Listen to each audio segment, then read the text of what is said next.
Yes, so this is time to start this session, and this is the last session of Ishavas Upanishad. Today we shall discuss the verses from 10 to 18. Before that, I am just telling you what we have already discussed. That in the first verse, we were discussing about wisdom, Upanishadic wisdom. That every man, every seeker should have the basic Upanishadic wisdom that the truth is one, Isha is one, and that Isha, that God is all pervaded, it is all pervaded. Everything, the world of diversity is pervaded by one entity, one ultimate entity. So the essence that is available in the unity is also available in the diversity. So one and diversity, they are one. But the essence in unity and the essence in diversity, they are one and the same. So what is the ethics? The ethics is that the moral prescription is that if everything belongs to God, none of us is the owner.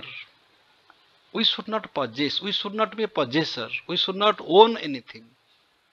We are simply trustee. We have come naked and we shall go naked. We have come with an empty hand. We shall go without taking anything from this earth. Neither wealth nor fame nor anything else. We shall go with an empty hand. The nature will sustain. Everything will remain as it is in our absence.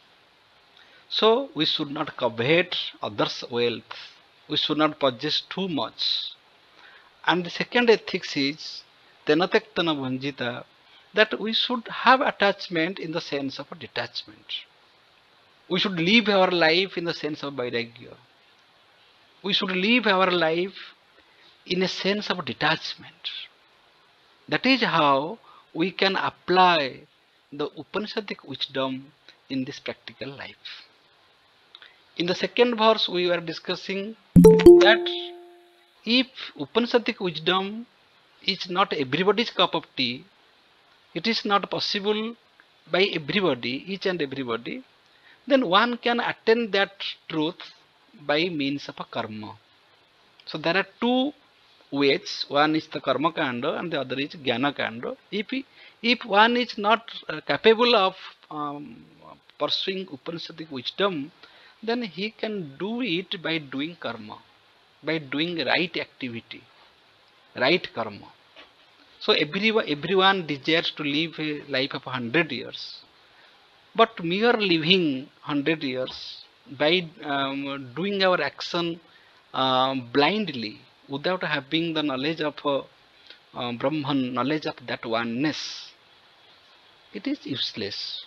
So for an ignorant person, if he has no access for Upanishadic wisdom, he can do his action selflessly, without attachment. Anasakti karma. Anasakti karma is the another way of attaining perfection. And from third verse to eighth verse, verse number 3 to 8, we were discussing about the divine glories, the nature of the self. What is the nature of self? What is that one entity? How can it be described? There we were discussing that that one entity is all pervaded, so all the qualities belong to that one entity, that is even the contradictory qualities. Therefore it moves and it moves not.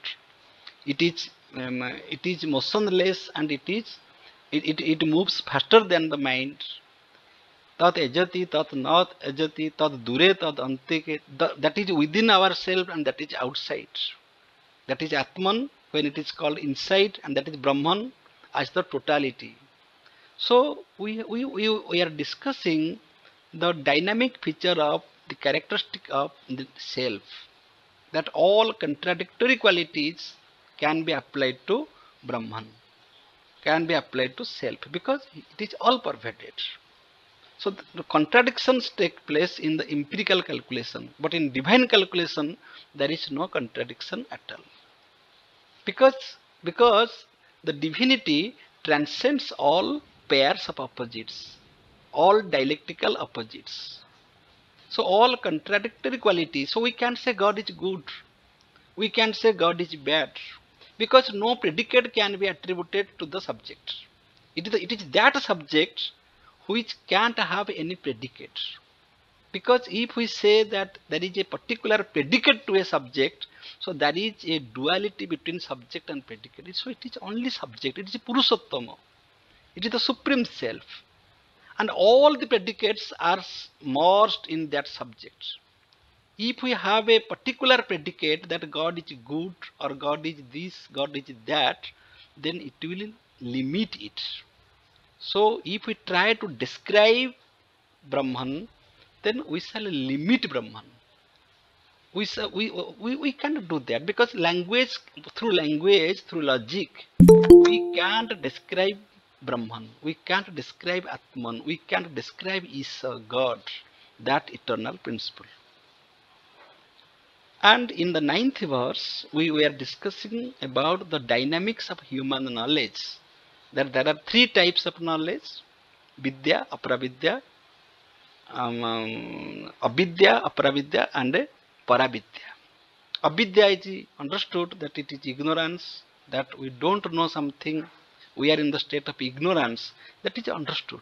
But when we claim that we know something, we claim our knowledge, that I know the reality, there comes confusion. Whether you really know or you have a false knowledge, that is the problem. So many of us, we mistake false knowledge as the real knowledge. Suppose we go through different scriptures. We go through the 4 Vedas and the principal Upanishads, and we remember the 700 slokas of Bhagavad Gita. That does not mean we are the men of wisdom. That is Aparavidya. Reading the scripture without understanding the truth, that is Aparavidya. So in the Upanishad it is beautifully said that the study of the scriptures, even including the Vedas and Upanishads, that amounts to only Aparavidya. So what is Paravidya? Paravidya means knowledge par excellence. That means the self-realization is the Paravidya. Paravidya is that knowledge by knowing which everything is known.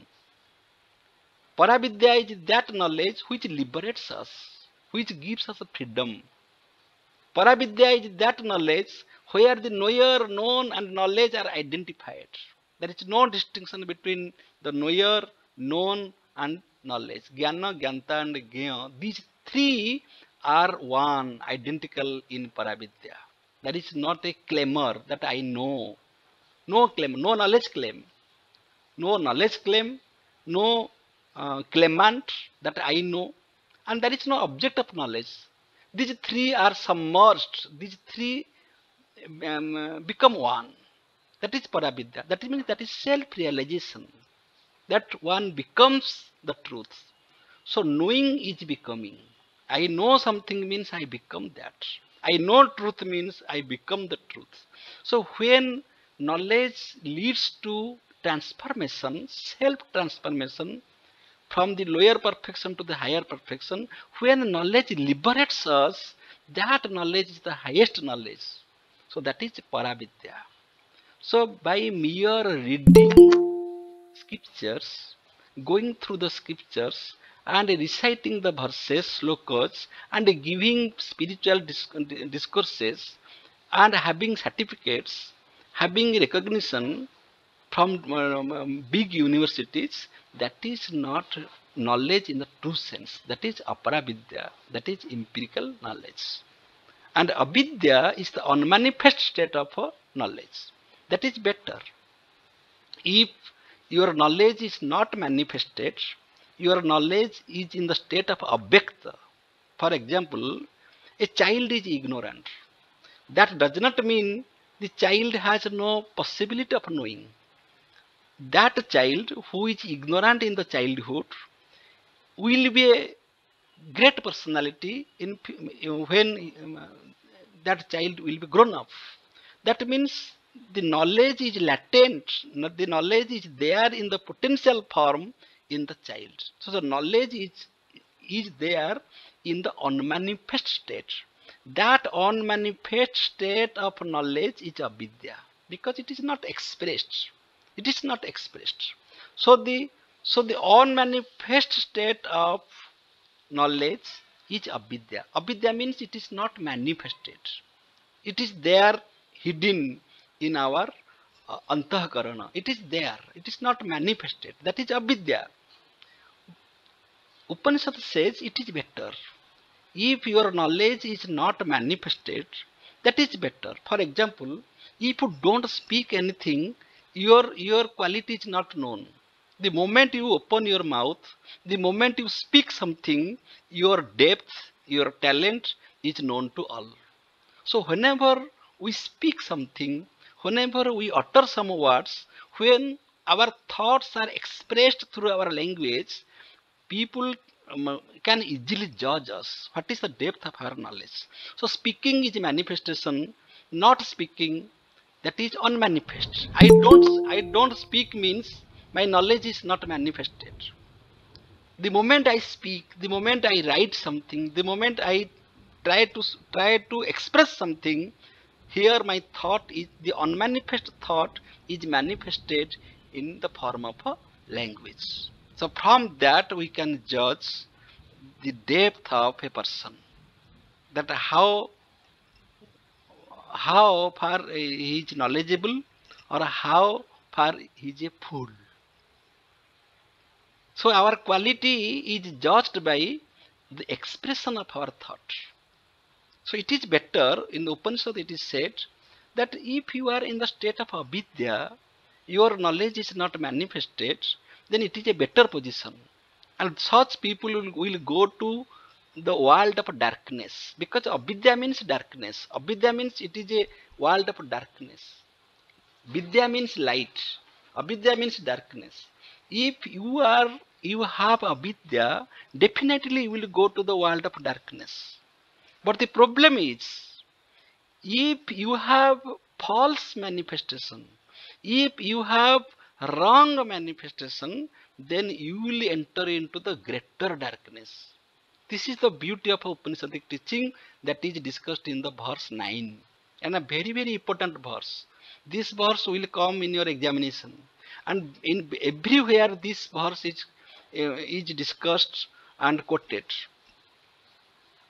Those who worship avidya, they enter into the world of darkness.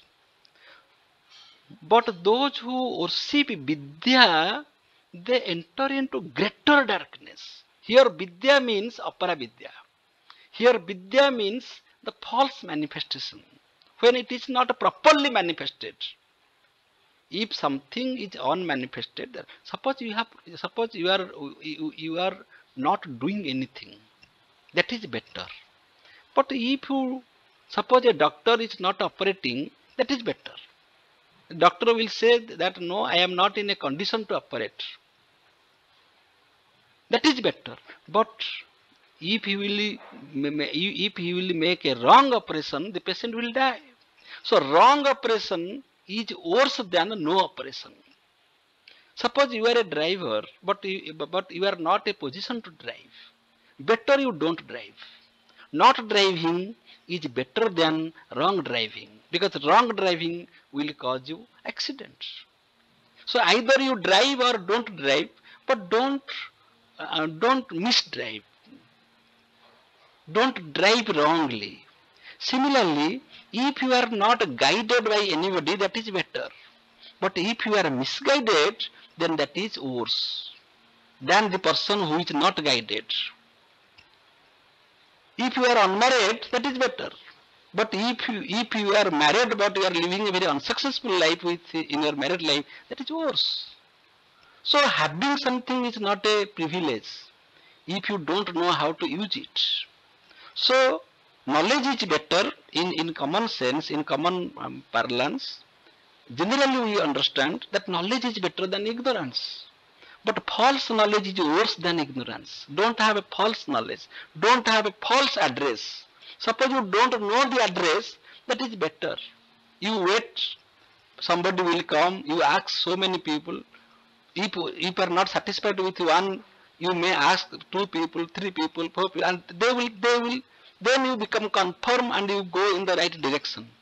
But if you are satisfied with a stranger who gave you the wrong address and you went in that direction 50 kilometers, 60 kilometers, then you have to come back to find the right path. So don't go in a wrong track. That knowledge is worse than avidya.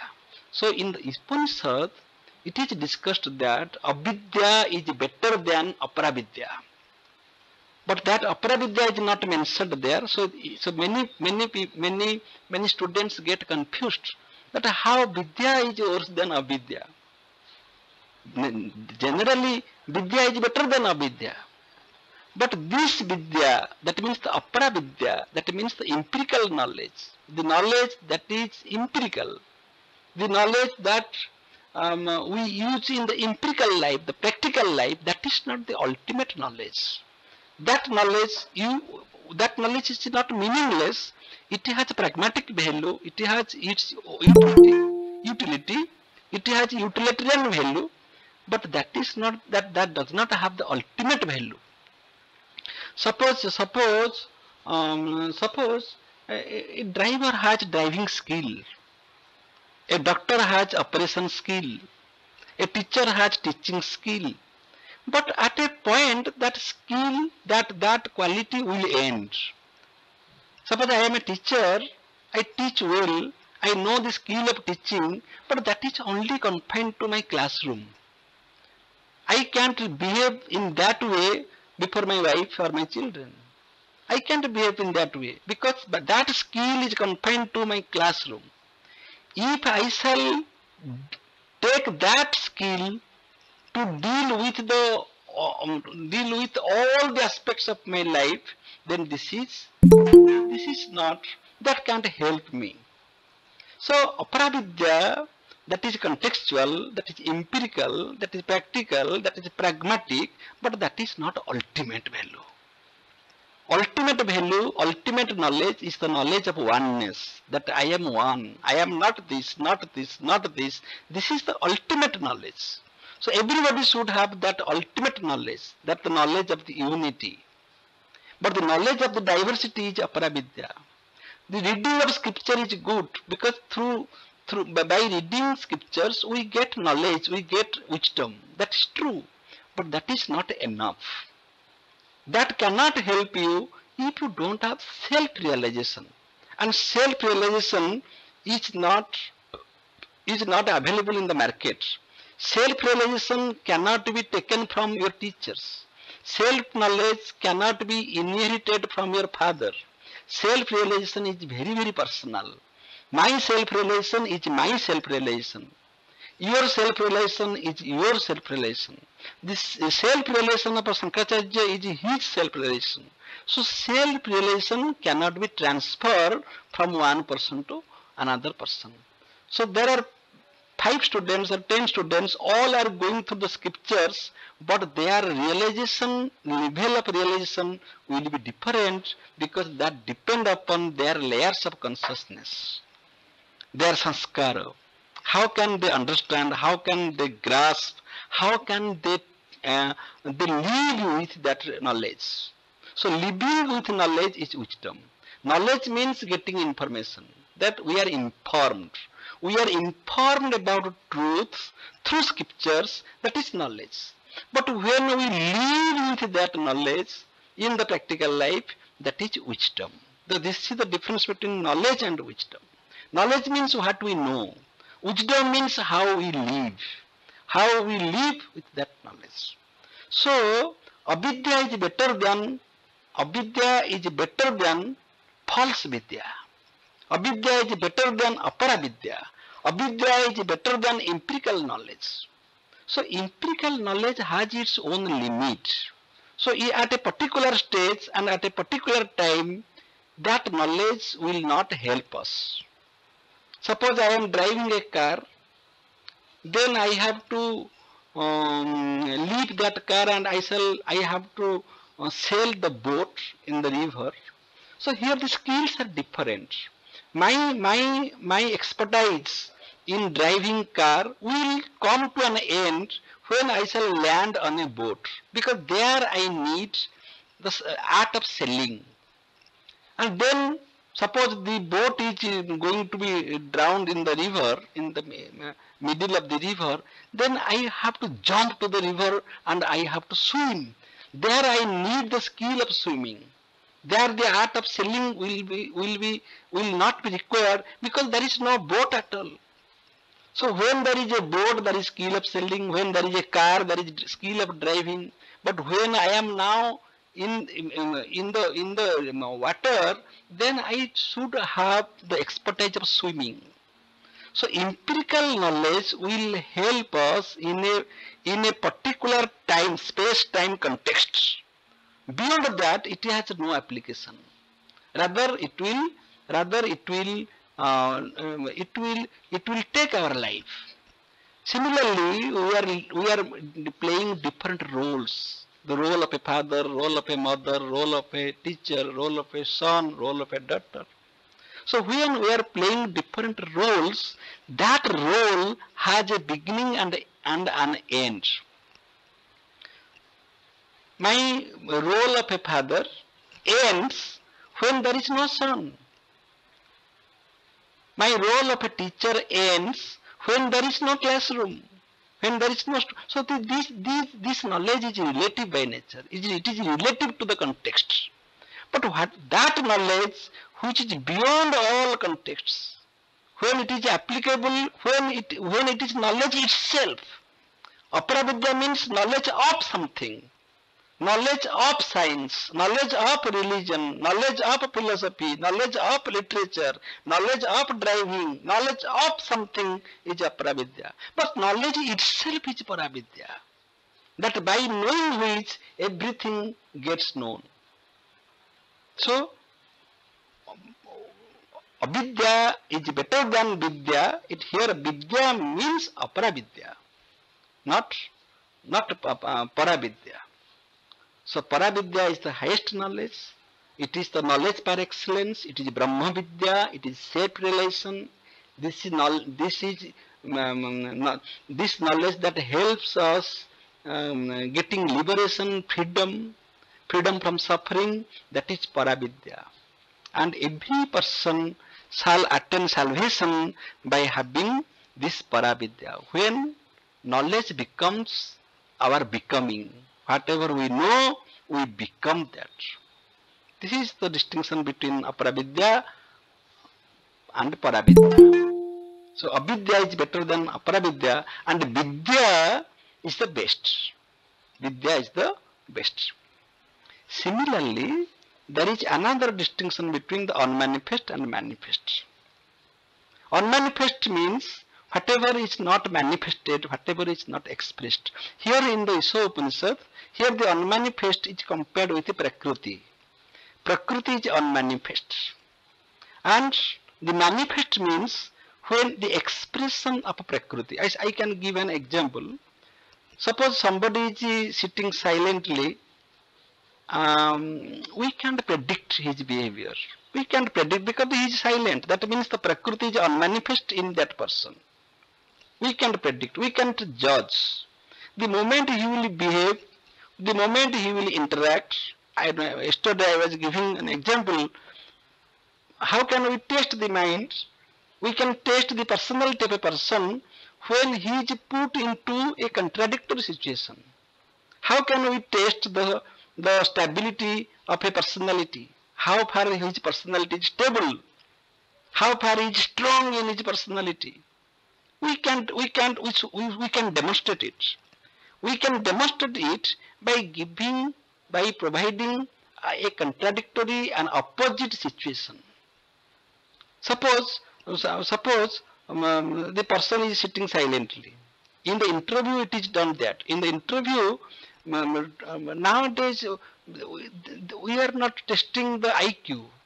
We are testing the EQ. EQ means the emotional quench. How far the person has emotional ability. That means what is his behavior, what is his response, how he reacts, how he responds to a particular situation.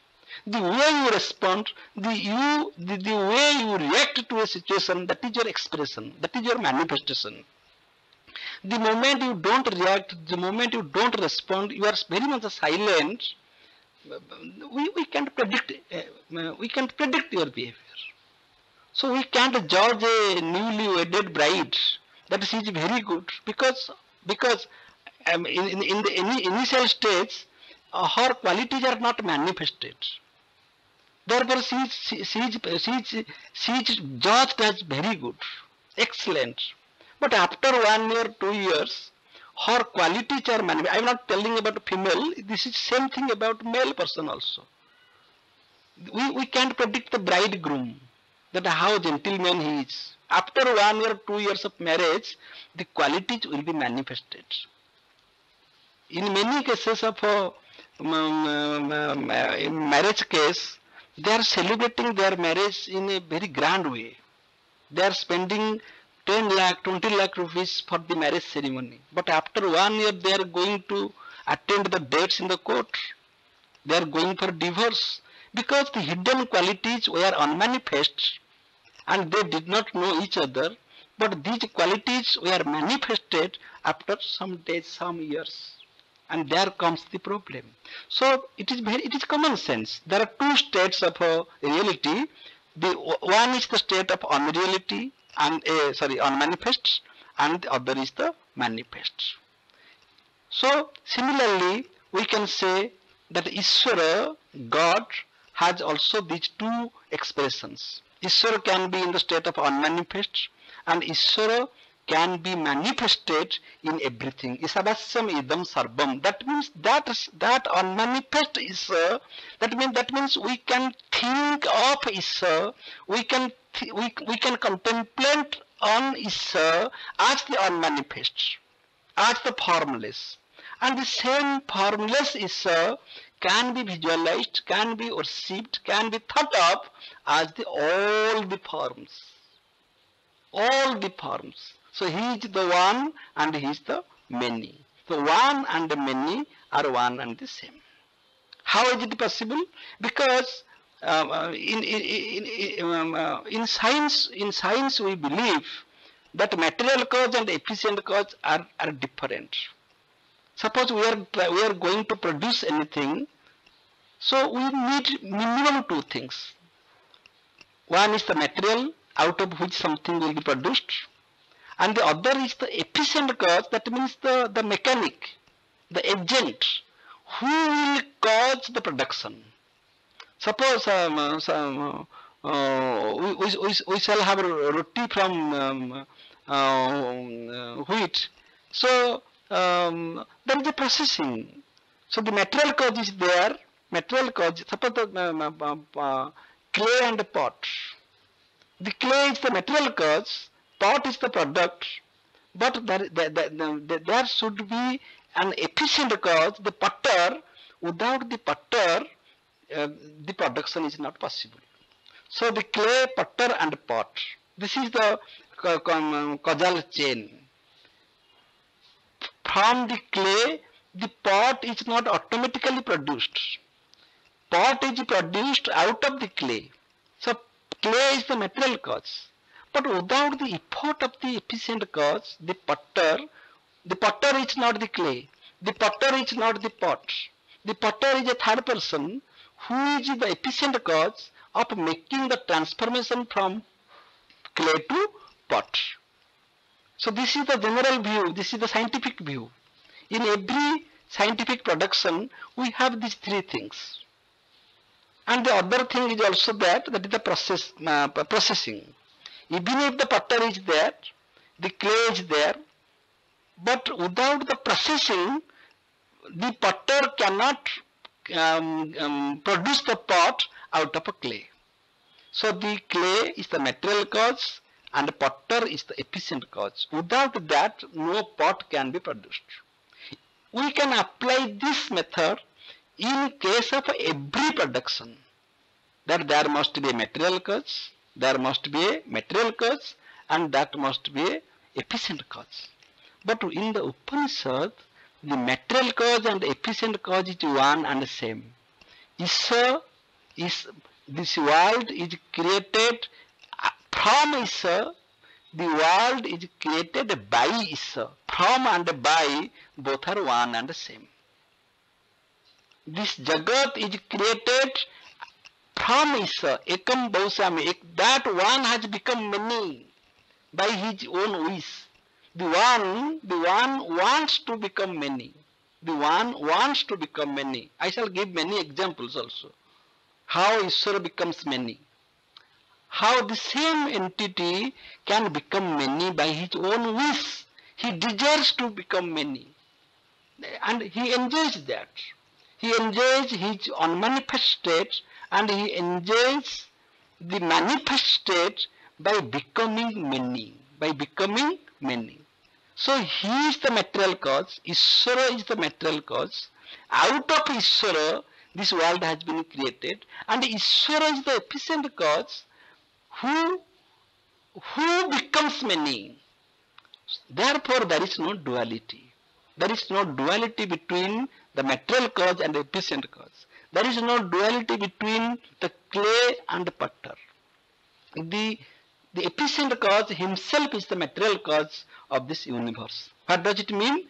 This means the unity and diversity are one and the same thing. So it appears to be metaphysical.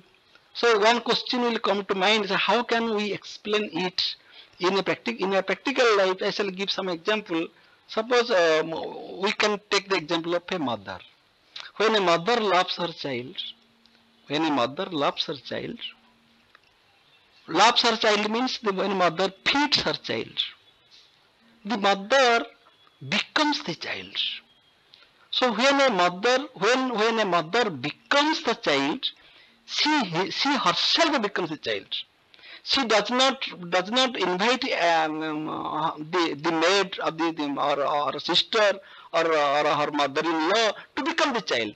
The mother herself becomes the child. And the child thinks that she is my friend. Therefore she takes food. So how a mother becomes the child? The mother speaks the language of the child. Mother sings song. Mother spends sometimes innocently. Very honestly, the mother spends 1 hour, 2 hours. The intention is that the child will be fed properly. So the mother becomes the child. So there is a generation gap between mother and child. There is a age difference. There is the difference in emotion, difference in understanding. But the mother becomes the child so honestly that the child thinks that she is my friend. This is the talent of a mother. A mother can do this. So mother is the second God. A father cannot become a child because father has a male ego. That I am a father. But mother suspends her ego when she feeds her child. No, I am not mother. I am you. I am identified with you. And the child thinks that this is my friend. Because the child has no understanding of the concept of mother. What a mother is, the child fails to understand. The child only feels that she is my friend. Baya asibo khaide, koko baya asibo khaide nale koko baya nejibo. When the mother uses certain language, and in the tone, the tenor of language, the texture of language, the expression, like a child, the child thinks that she is my friend. This is called one becomes many. And the same mother becomes a wife before her husband. And when she suspends her motherhood and she develops the wifehood.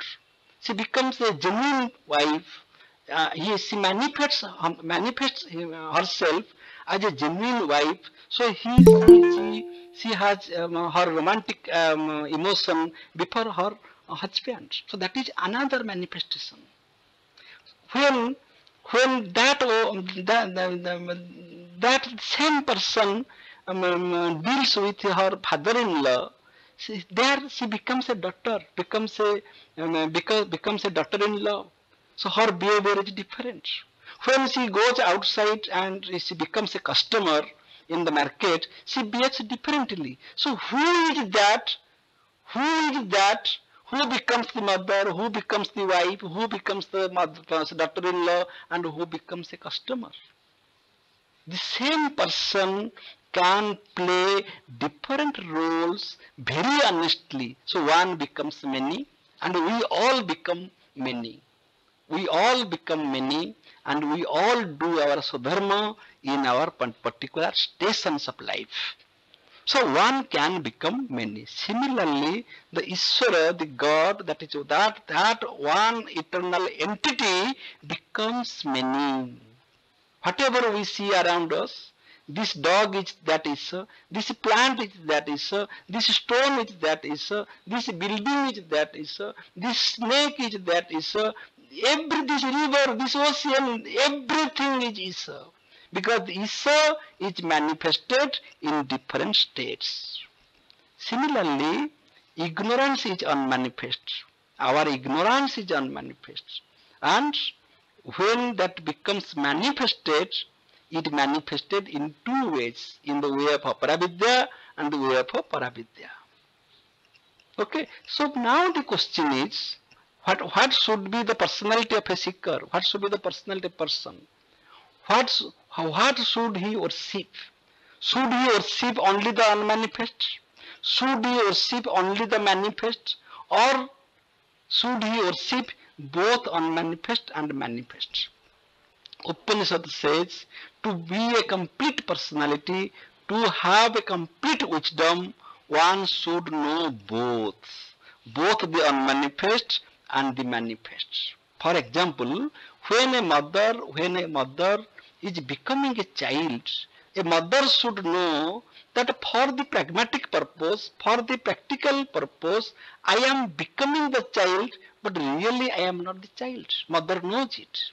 I am becoming the child because my purpose is to feed my child, but very much I know that I am not the child. Similarly, when that person becomes the wife before her husband, she should know that I am not wife.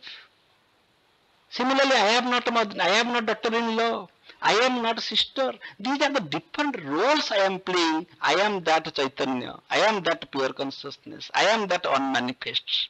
So being a wife is a manifestation. Being a mother is a manifestation. So he who knows both the unmanifest state and the manifest state, she is a man of wisdom. Then what is ignorance? Only worshipping the unmanifest, ignoring the manifestation. Suppose that person will say, I am Brahmavid, I am Brahmagyani.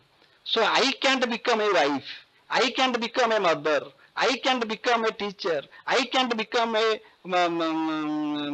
daughter-in-law. So that person is a useless person. Nobody will accept her. She has no role in the society. Everybody will treat her as a mad person. So only having Brahmavidya without having empirical Vidya, without having its empirical implication is useless. Upanishad does not teach this. Similarly, if you are only involved in the empirical Vidya, if you are only involved in the empirical forms without having the knowledge of the unity, that I am not this, not this, not this. If you don't have this knowledge, then you are in bondage. That is also useless. So, one should go beyond the unmanifest and manifest. One should worship both unmanifest and manifest. Yes, I know that I am the unmanifest and I can be manifest. That is the complete wisdom.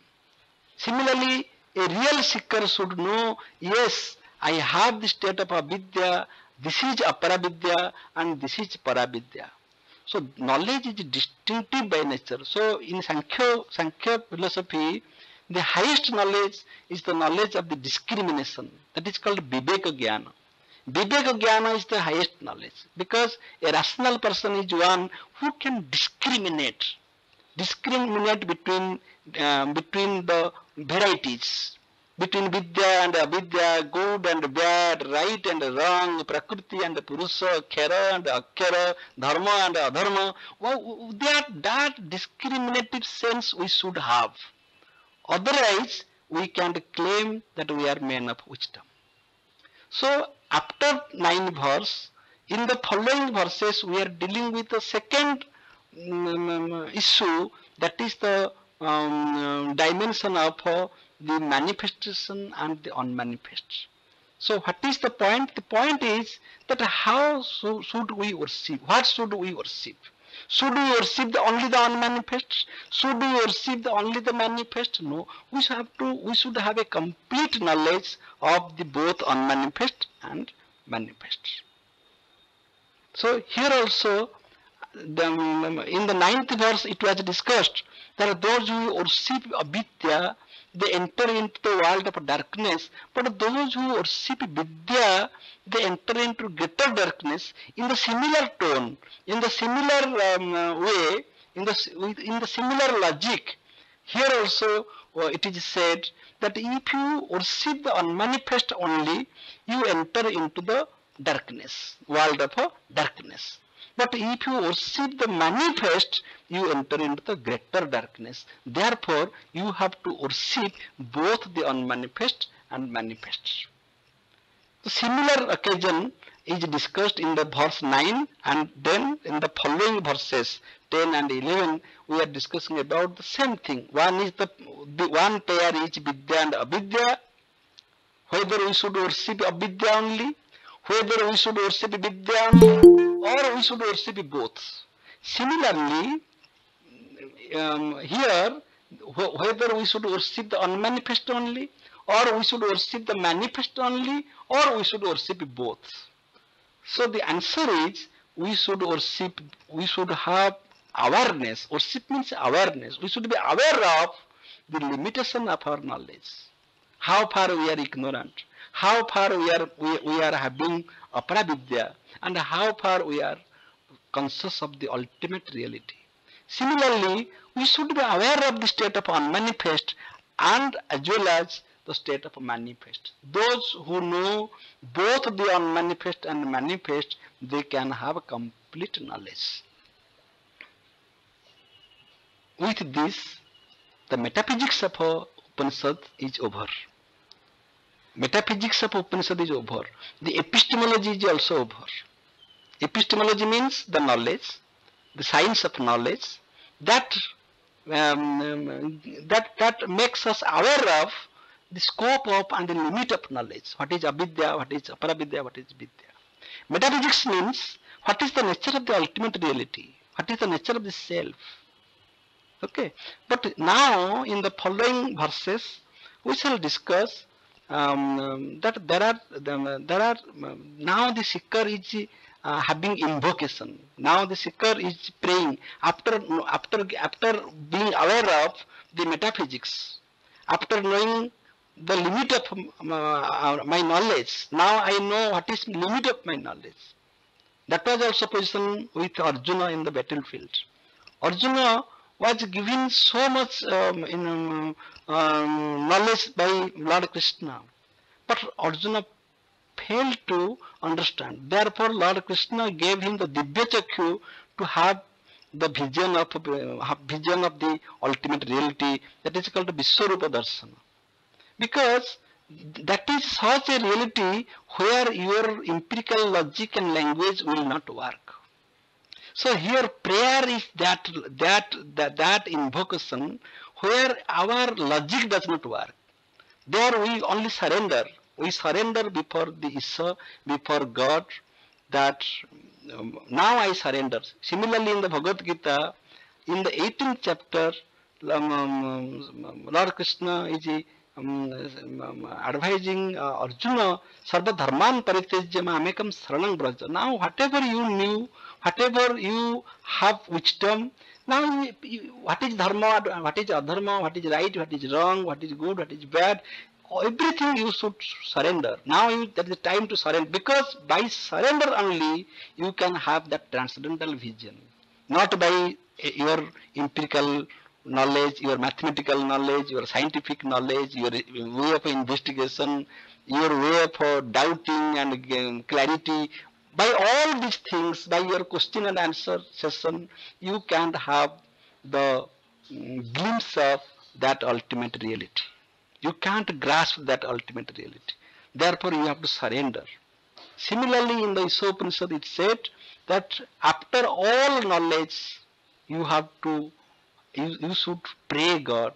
You should pray God. So now the seeker is praying, and there are three prayers.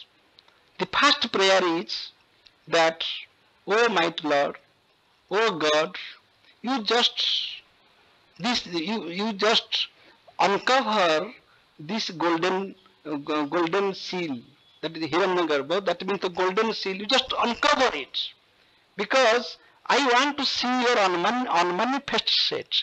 I am confused in these manifestations, because I am living in this empirical world. I am living in the world of diversities. I can't see you. As Arjuna could not see, he was given the Divya Chakku to see the Vishwarupa Darshana, the transcendental entity. Therefore, we all are busy, we all are involved in this empirical world of diversity. So it is very difficult to see the unity in diversity. Therefore, the seeker is praying that, "Oh mighty Lord, please reveal before me.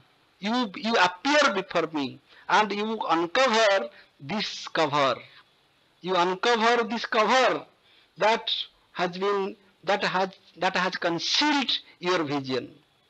You are appearing in your manifestation.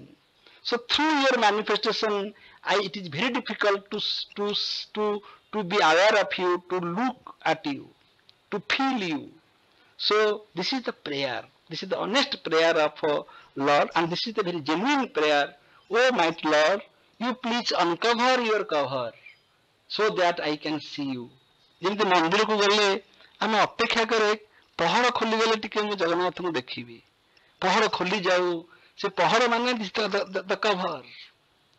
Because behind the door, behind the screen, there is the reality. So here, that is Maya. So uncover this Maya, remove this Maya, remove my delusion, remove my ignorance, so that I can see you. This is the very honest prayer. Honest prayer of a bhakta, of a seer, of a seeker to the Ishar, to the Lord, after knowing Upanishadic wisdom. It is not a prayer of an ignorant person. It is the prayer of the wisest person, having all types of possible knowledge of Upanishadic, knowledge of the truth, metaphysical knowledge, and epistemological limitations. One is praying that my knowledge is still not adequate. Still I am in a cover. So remaining in the manifestation, I fail to see that unmanifest state. So please reveal yourself, reveal yourself. You appear yourself in your true color. You appear yourself in your true gaze, so that I can see you. So you appear before me. This is the honest prayer of the seeker. And the second prayer is, that is the prayer to mind. "Oh mind, please remove all the ignorance from my mind, so that I can see that ultimate truth." So this is a very honest prayer of a egoless prayer, egoless prayer. That the wisest person, that was also character of Socrates. Socrates was treated as the highest person, the wisest person, but he was the first person who claimed that I know nothing. I know what I don't know. This was his claim.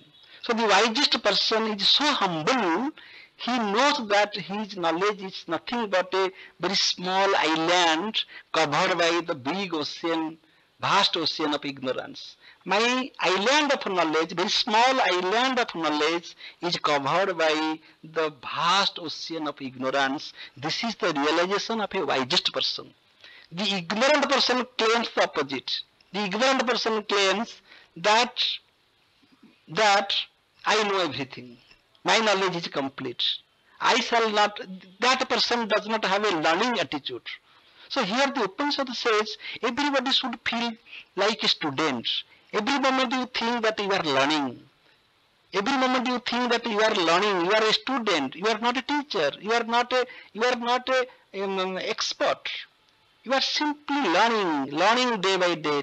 And you are learning from everything. You are learning from a tree, learning from a plant, learning from the smile of a child, learning from an animal, learning from nature, learning from a beggar, learning from everything.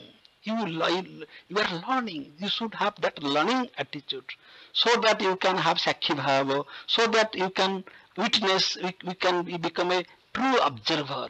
So that is possible when you surrender. So here the mind surrenders before mind. Here the mind surrenders before mind. The prayer is, oh mind, please remove all ignorance from my mind, so that I shall be able to see that unmanifest state, so that I can grasp the truth. So the first prayer was the prayer to Lord, to Isha, that you reveal yourself before me so that I can see you. You uncover this Maya, you uncover your cover so that I can see you. The second prayer is to the mind. Second prayer is to the mind, that you remove all your dogmatic beliefs, convictions, false ego, false knowledge from this chamber, so that my mind will be clean, pure, so that I can have a perfect visualization of the truth. And the third prayer is, when I am going to sleep, when I am going to sleep here is symbolic. Sleep means at the end of life. When I have lived my life, I am asking to myself, what did I do in this life? How I spent this life? I lived 70 years, 80 years, 100 years. What I did in this life? This is a prayer.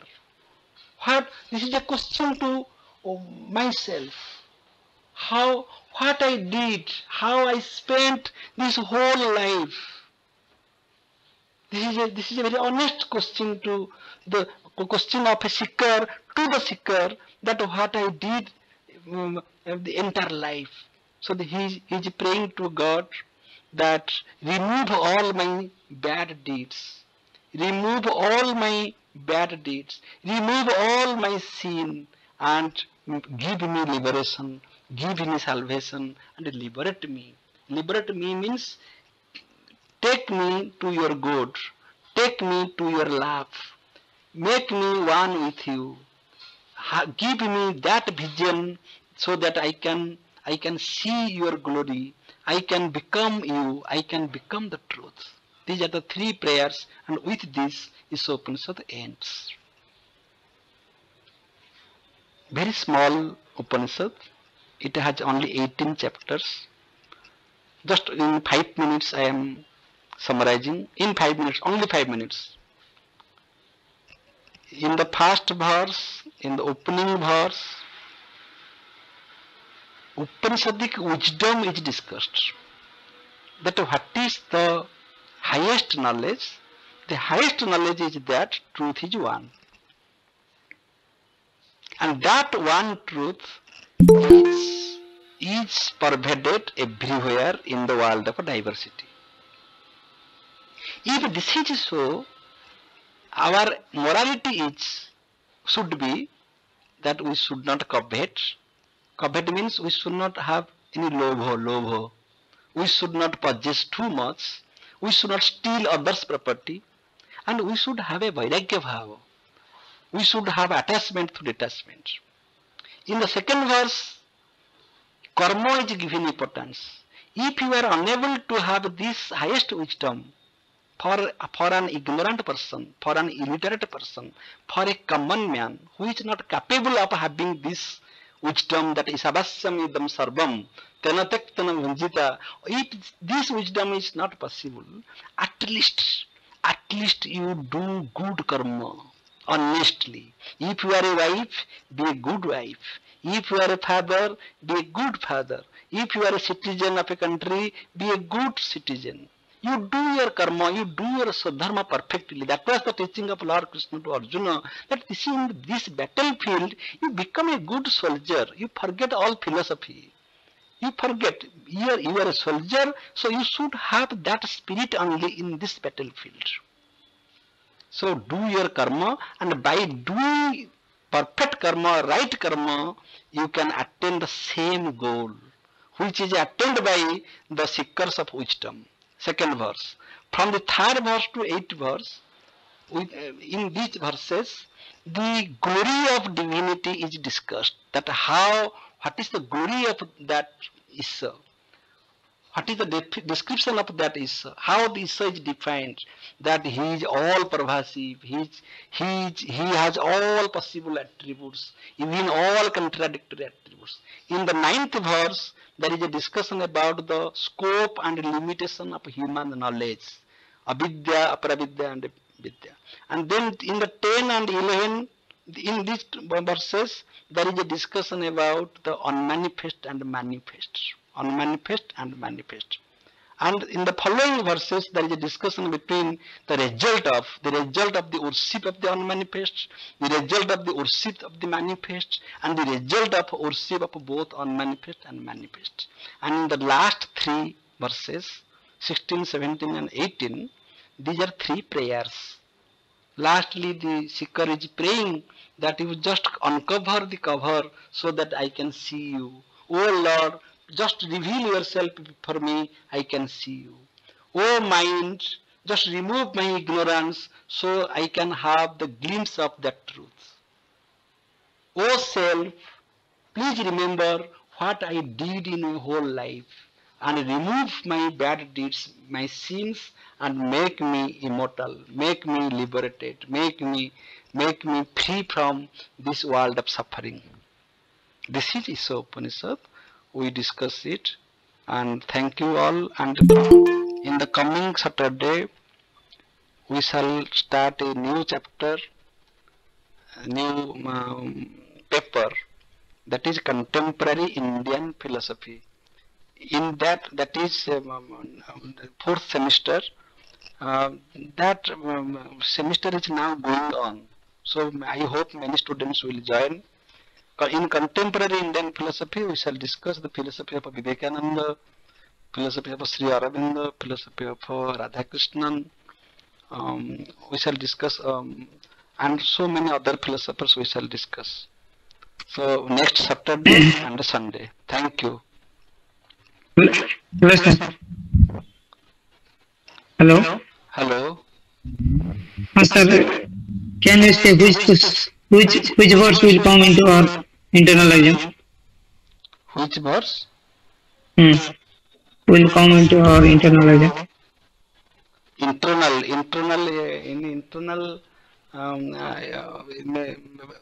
questions will come from second unit. So you see the second unit, that is verse from 9 to 18. So what we discussed today, that will come in your internal exam. But you go through both unit 1 and unit 2. You go through verse 1 to 18. That will help you, because all the verses are interconnected. If you don't understand the verses from 1 to 9, you can't explain the verses from 10 to 18. Yes. So only 18 verses. This preparation is a preparation of one day only. If one day you will sit for 1 hour or 2 hours, you will complete this Upanishad. And you go through this YouTube channel, hear this video again and again, so that you can have better clarity. Okay. All these classes are uploaded in the YouTube, so you view it again and again, because in one view it is difficult to understand Upanishad. As a student, I am telling you. Thank you. Okay, sir. Because we have experience of 30 years of teaching, so it may be easy for us. But as a student, because you are learning, and you should have learning attitude, so go beyond your ego, go beyond your limitation, and view the same thing again and again, 10 times, 15 times. Then knowledge will reveal to your mind. Knowledge will come to your mind. Knowledge will be defeated. Knowledge will be defeated, and you will win knowledge. Okay? Thank you. Okay, sir. With this session is over. And in the coming Saturday, we shall discuss contemporary Indian philosophy. Even you can join. Okay? Thank you. Thank you, sir. Thank you.